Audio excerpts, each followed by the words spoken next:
Hey guys, in this video we're going to talk about the actual signs that she might be gaslighting you. So the things that she does and says that twist up your reality and make you feel cray-cray. So if you're new to my channel, my name is Anna Jorgensen. Welcome to Just the Tip Tuesday.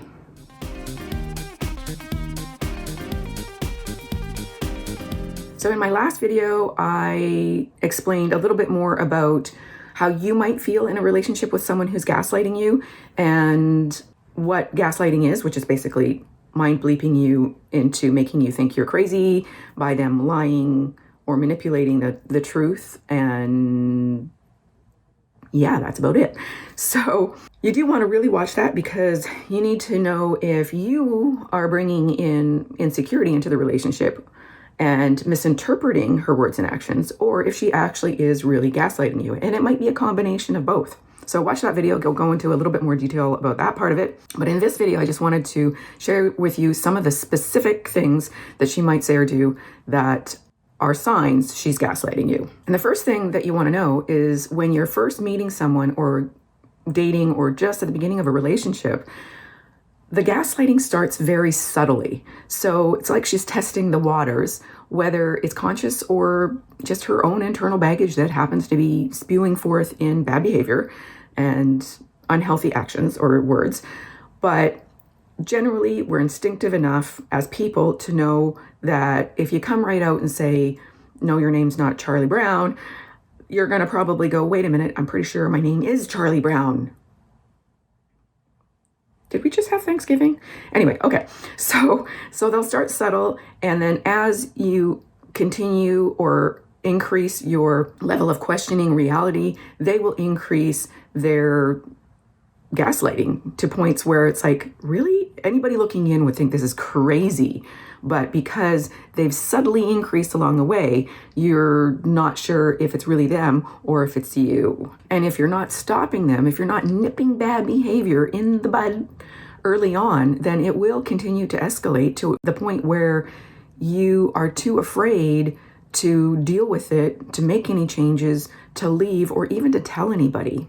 And the longer you leave it, the more difficult it is to make changes because, as you know, anytime you create a habit, the longer that habit goes on, the more difficult it is to change. And that's even within ourselves, even if we want to make changes. Now, if you're dealing with someone else who's probably a narcissist and who's gaslighting you, when you start to try and make changes later on, once habits are established, you're going to get a lot of resistance, and there's a very high chance that you're not going to be able to make those changes, or they'll be very difficult, and you will essentially either have to accept the life that you choose to live with this person or to leave. And there's a bunch of definite danger zone areas if you're leaving a narcissist, which I went over in some of my other videos. Watch that playlist. I'll link below.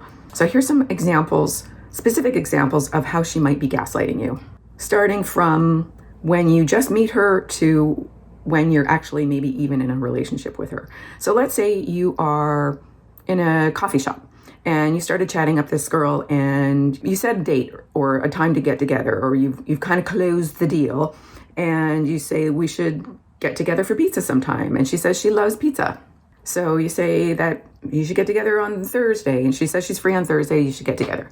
But then when you text her to confirm that, she says that she's not available Thursday, but she might say something like, oh, I'm sure I told you I wasn't available until Friday. Would that work?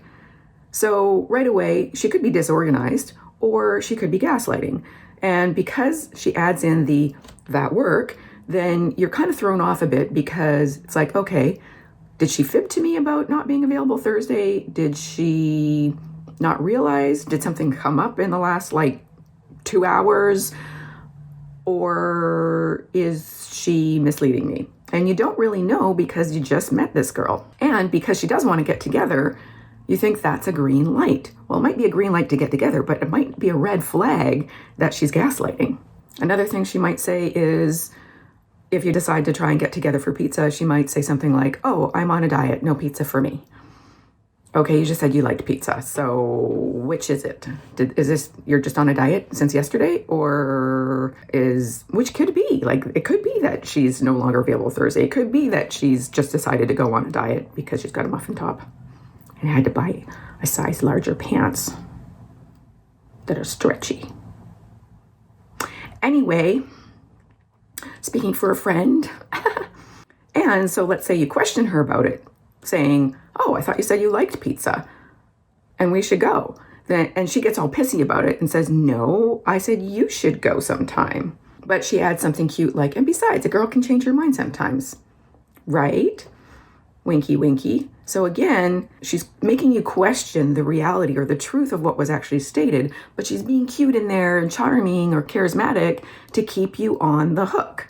So when she says, we should go to Cactus Club because they have great salads, you jump all over that because at least she wants to get together with you. So these are, if she does all of these, then that's a succession toward the red flag. Another example, the I'm not crazy, you are example, is now you're like dating and you make a suggestion about getting together to go to a friend's barbecue as soon as we're allowed. And she says, sure. So you give her the event details and time and the place. You think everything's cool. But on the day before the barbecue, when you remind her about it, she says, oh, you know I don't like crowds, bae. So again, it's like, okay, which one is it? She did say sure, but now she's saying she doesn't like crowds. And then you have a reaction. It doesn't matter what kind of reaction. Either you confront her or you go silent or you just don't reply if it's by text. And she sighs and huffs dramatically and says, okay, fine. If it's that important to you, I'll go. But you owe me one. So what has she done? She's made it out like she's doing you a favor for something she agreed to in the beginning. And now you owe her something for that. The pink flag is getting redder. She might even throw in something like, they don't really like you anyway. They just know you'll bring booze. And you say, well, everyone brings booze. But she just shrugs it off unbelievingly or says something like, believe whatever you want if it makes you feel better. Seriously? Whew. I have a hard time getting through this one. Okay, next example. So you've ignored those earlier red flags and you've been dating for a while and now she might be actually moving straight into outright lies, such as, I told you I was going out with the girls on Friday. She did no such thing. Why do you hate my friends? You're so mean to me. Outright projecting. Or, you said you'd buy me that purse for my birthday. Oh, but this is nice too. No, you actually said that she should buy it herself when she got that raise as a gift to herself. Or, why do you always put me last on your list of priorities? When clearly she's first on your list of priorities because she's made it that way. You kind of see where this is going. So obvious when you're not in the middle of the forest of narcissistic gaslighting. Next example, the bait and switch. Let's say you've been together for a while or you're even married. And she comes in the garage and finds you building a shelf or fixing a shelf somewhere in the house or whatever. And she says, I asked you to put out the recycling. Why are you wasting time on this shelf? Actually, no. She said earlier that the recycling was her priority. But what are you doing just being Johnny on the spot for her on everything? That's because it's escalated to this point. We teach people how to treat us. But you know how it's going to go if you say anything, so you just sigh in exasperation by accident because you know that's going to elicit a reaction from her. And sure enough, it does. And she says, don't be so dramatic. The recycling doesn't come until Thursday anyway. Then she walks away saying over her shoulder, don't be so sensitive. I know, me too. This is how I feel about the Susans in the world. A Susan is a step down from a Karen in AJ's lingo. Or she might even say, congratulations, you made me feel bad. Are you happy now? There's no winning. There's no winning with a gaslighter. And the most difficult one of all, example number 5, the 180.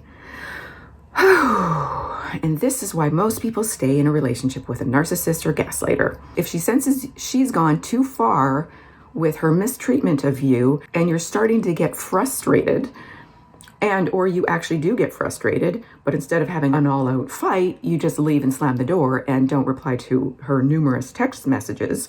Let's say by the time you get home, she's cooked you a nice meal and she's wearing her special lingerie that you love, or maybe nothing and an apron, and she tries to seduce you. She will go to seduction, the lowest level. She either might apologize or pretend that nothing's happened, or play it off as, oh, she was cranky, or, oh, her period's coming, or she needs something.